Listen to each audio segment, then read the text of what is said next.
India اور پاکستان دو ممالک جن کی تاریخ ایک دوسرے سے جڑی ہوئی ہے، مگر آج دونوں اپنے اپنے راستوں پر سفر کر رہے ہیں۔ یہ دو ممالک نہ صرف اپنی سرحدوں پر آمنے سامنے ہیں بلکہ دنیا کے کئی شعبوں میں بھی مقابلہ کرتے ہیں۔ کیا آپ جانتے ہیں دونوں ممالک کی فوج میں کتنی طاقت ہے؟ انڈیا اور پاکستان پر موجودہ قرض کا بوجھ ہر شہری پر کتنا پڑتا ہے؟ کرکٹ، سیاحت اور ٹیکنالوجی کے میدان میں کون آگے ہے؟ اور آخر میں خوشحالی اور سماجی ترقی کے لحاظ سے کون سا ملک بہتر ہے؟ یہ ویڈیو آپ کو وہ سب کچھ بتائے گی جو آپ جاننا چاہتے ہیں، تو ویڈیو کو آخر تک دیکھیں، کیونکہ ہر موضوع کے آخر میں ہم فیصلہ کریں گے کہ اس میدان میں کون جیتا۔ فوج کسی بھی ملک کی سب سے اہم دفاعی قوت ہوتی ہے۔ انڈیا اور پاکستان دونوں اس میدان میں کسی سے پیچھے نہیں۔ انڈیا کے پاس 14 لاکھ ایکٹو فوجی ہیں، جبکہ پاکستان کے پاس 6 لاکھ فوجی ہیں۔ انڈیا کے پاس تقریباً 4600 ٹینک ہیں، جبکہ پاکستان کے پاس 2400 ٹینک ہیں۔ انڈیا کی فضائیہ میں 2200 سے زائد جنگی طیارے شامل ہیں، جبکہ پاکستان کے پاس 1300 طیارے ہیں۔ لیکن فوجی طاقت صرف تعداد پر نہیں بلکہ حکمت عملی، تجربے اور جذبے پر منحصر ہے۔ پاکستانی فوج نے مختلف مواقع پر اپنی مہارت کا مظاہرہ کیا۔ تعداد کے لحاظ سے انڈیا آگے ہے، لیکن پاکستان کی حکمت عملی اور دفاعی منصوبہ بندی قابل تعریف ہے۔ اب بات کرتے ہیں ان دونوں ممالک پر موجودہ قرضے کی، جو ایک عام شہری پر کس حد تک اثر انداز ہوتا ہے۔ پاکستان پر $25 بلین کا قرضہ ہے، جو پاکستانی روپوں میں تقریباً 46,000 ارب روپے بنتا ہے۔ اگر اسے 24 کروڑ عوام پر تقسیم کیا جائے تو ہر پاکستانی پر تقریباً 1.5 لاکھ روپے کا قرض آتا ہے۔ اور اگر بات کی جائے انڈیا پر قرضے کی تو انڈیا پر $620 بلین کا قرض ہے۔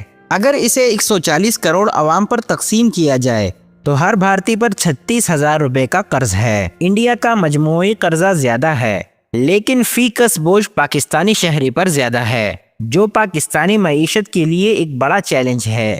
معیشت کسی بھی ملک کی ریڑھ کی ہڈی ہوتی ہے، اور یہاں دونوں ممالک میں بڑا فرق نظر آتا ہے۔ انڈیا کی معیشت دنیا کی 5ویں بڑی معیشت ہے، جس کا جی ڈی پی $3.73 ٹریلین ہے۔ پاکستان کی معیشت کا جی ڈی پی $376 بلین ہے، جو انڈیا کے مقابلے میں کافی کم ہے۔ انڈیا میں ایک عام شخص کی سالانہ آمدنی $2500 ہے، جبکہ پاکستان میں یہ $1600 ہے۔ معیشت کے میدان میں انڈیا واضح طور پر پاکستان سے آگے ہے، لیکن پاکستان کے پاس ترقی کے کئی مواقع موجود ہیں۔ تعلیم قوم کی ترقی کا اہم ستون ہے۔ انڈیا میں خواندگی کی شرح 77% ہے، جبکہ پاکستان میں یہ 59% ہے۔ انڈیا ہر سال لاکھوں انجینئرز، ڈاکٹرز اور آئی ٹی ماہرین پیدا کرتا ہے، جبکہ پاکستان میں تعلیم کا نظام اس رفتار سے ترقی نہیں کر سکا۔ تاہم حالیہ برسوں میں پاکستان نے تعلیمی میدان میں کئی اصلاحات کی ہیں۔ تعلیم کے میدان میں انڈیا آگے ہے، لیکن پاکستان کی عوام میں سیکھنے کی خواہش بڑھ رہی ہے، جو امید کی کرن ہے۔ ٹیکنالوجی، جو کہ آج کے دور میں سب سے اہم شعبہ بن چکا ہے، انڈیا دنیا کی آئی ٹی انڈسٹری میں سر فہرست ہے۔ دنیا کی بڑی کمپنیاں جیسے گوگل، مائکروسافٹ کے CEOs انڈین ہیں۔ پاکستان بھی آئی ٹی کے میدان میں ترقی کر رہا ہے، خاص طور پر فری لانسنگ کے شعبے میں۔ کھیل قوموں کے جذبے اور تفریح کا بڑا ذریعہ ہے۔ کرکٹ میں پاکستان کے پاس چیمپئنز ٹرافی اور ورلڈ کپ کی فتوحات ہیں، جبکہ انڈیا کے پاس زیادہ ٹائٹل ہیں۔ ہاکی میں پاکستان نے 4 بار اولمپک گولڈ میڈل جیتا، جبکہ انڈیا نے 8 بار۔ مجموعی طور پر انڈیا کھیلوں میں آگے ہے، لیکن پاکستان کے کھلاڑیوں کا جوش اور جذبہ بے مثال ہے۔ اب ہم بات کریں گے پاکستان اور بھارت کے قدرتی وسائل کی، جو کسی بھی ملک کی معیشت کی بنیاد ہوتے ہیں۔ پاکستان قدرتی وسائل سے مالا مال ہے۔ یہاں قیمتی معدنیات جیسے کوئلہ، تانبا، گیس اور ماربل کے بڑے ذخائر موجود ہیں۔ خاص طور پر بلوچستان میں تانبے اور سونے کے وسیع ذخائر ہیں، جنہیں بہتر طریقے سے استعمال کیا جائے تو ملک کی معیشت مضبوط ہو سکتی ہے۔ اس کے علاوہ پاکستان میں زراعت بھی ایک اہم شعبہ ہے، جہاں گندم، چاول اور کپاس جیسی فصلیں پیدا کی جاتی ہیں۔ دوسری طرف بھارت بھی قدرتی وسائل کے لحاظ سے امیر ہے۔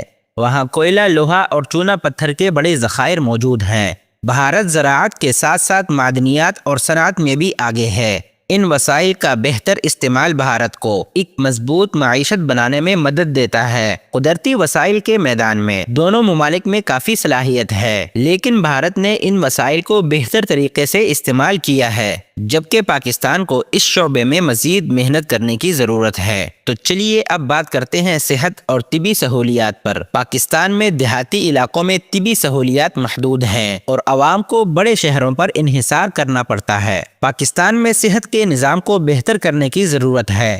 یہاں سرکاری ہسپتالوں کی کمی ہے اور جو ہسپتال موجود ہیں ان میں وسائل کی کمی اکثر دیکھنے کو ملتی ہے۔ دیہاتی علاقوں میں طبی سہولیات بہت محدود ہیں اور عوام کو بہتر علاج کے لیے شہروں کا رخ کرنا پڑتا ہے۔ اگر بات کی جائے بھارت میں طبی سہولیات پاکستان کے مقابلے میں بہتر ہے۔ وہاں پرائیویٹ ہسپتالوں کے ساتھ ساتھ سرکاری ہسپتالوں کی تعداد بھی زیادہ ہے۔ صحت کے میدان میں بھارت پاکستان سے آگے ہے، لیکن دونوں ممالک کو اپنی عوام کو بہتر طبی سہولیات فراہم کرنے پر مزید توجہ دینی چاہیے۔ اب ہم بات کریں گے سیاحت کی، جو کسی بھی ملک کی خوبصورتی اور ثقافت کو دنیا کے سامنے پیش کرنے کا بہترین ذریعہ ہے۔ پاکستان سیاحت کے لیے ایک جنت ہے۔ یہاں کے شمالی علاقے جیسے گلگت بلتستان، سوات اور ناران کاغان دنیا بھر میں مشہور ہیں۔ تاریخی مقامات جیسے موئن داڑو، مینار پاکستان، بادشاہی مسجد اور اسلام آباد کے کئی مقامات سیاحوں کے لیے دلچسپی کا مرکز ہیں۔ اگر بات کی جائے بھارت بھی سیاحت کے میدان میں کسی سے پیچھے نہیں۔ تاج محل، جے پور، کیرلا اور گوا جیسے مقامات دنیا بھر کے سیاحوں کو اپنے طرف کھینچتے ہیں۔ بھارت نے سیاحتی شعبے میں زیادہ کامیابی حاصل کی ہے، لیکن پاکستان کی قدرتی خوبصورتی میں دنیا کو حیران کرنے کی صلاحیت موجود ہے۔ تو چلیے اب بات کرتے ہیں انسانی ترقی اور معیار زندگی کی، جو کسی بھی ملک کی ترقی کا اہم پیمانہ ہوتا ہے۔ پاکستان میں معیار زندگی بہتر بنانے کے لیے مختلف منصوبے بنائے گئے ہیں، لیکن ابھی بھی عوام کو تعلیم، صحت اور بے روزگاری کے مسائل کا سامنا ہے۔ دیہاتی علاقوں میں لوگ بنیادی سہولیات سے محروم ہیں، جس کی وجہ سے شہروں کی طرف ہجرت کا رجحان بڑھ رہا ہے۔ دوسری طرف بھارت نے انسانی ترقی کے میدان میں بہتر کارکردگی دکھائی ہے۔ وہاں تعلیم، صحت اور بنیادی ڈھانچے میں بہتری کی وجہ سے عوام کے معیار زندگی میں اضافہ ہوا ہے۔ تاہم بھارت میں بھی دیہی اور شہری علاقوں کے درمیان بڑا فرق موجود ہے۔ انسانی ترقی کے لحاظ سے بھارت نے پاکستان کے مقابلے میں زیادہ کامیابیاں حاصل کی ہیں، لیکن دونوں ممالک کو عوامی مسائل پر توجہ دینے کی ضرورت ہے۔ انڈیا اور پاکستان دونوں ممالک اپنی صلاحیتوں اور مسائل کے ساتھ دنیا کے نقشے پر نمایاں ہے۔ جہاں بھارت کچھ شعبوں میں پاکستان سے آگے ہے، وہیں پاکستان کی قدرتی خوبصورتی، معدنی وسائل اور دفاعی صلاحیتیں اسے خاص بناتی ہیں۔ یہ ضروری ہے کہ دونوں ممالک اپنے مسائل کو حل کرتے ہوئے اپنے عوام کے لیے بہتر مستقبل کی بنیاد رکھے۔ آخر میں یہ کہنا ضروری ہے کہ مقابلے کے بجائے تعاون کا راستہ اپنانا دونوں ممالک کے لیے زیادہ فائدہ مند ہوگا۔ اگر آپ کو ہماری یہ ویڈیو پسند آئی ہو تو برائے کرم اس ویڈیو کو لائک کریں، چینل کو سبسکرائب کریں اور کمنٹس میں اپنی رائے دیں۔ آپ کے سوالات اور رائے کا ہم انتظار کرتے ہیں۔ مزید دلچسپ ویڈیو کے لیے ہمارے چینل کو دیکھنا نہ بھولیں۔ اپنا بہت سارا خیال رکھیں۔ اگلی ویڈیو تک کے لیے ہمیں اجازت دیں۔ اللہ حافظ۔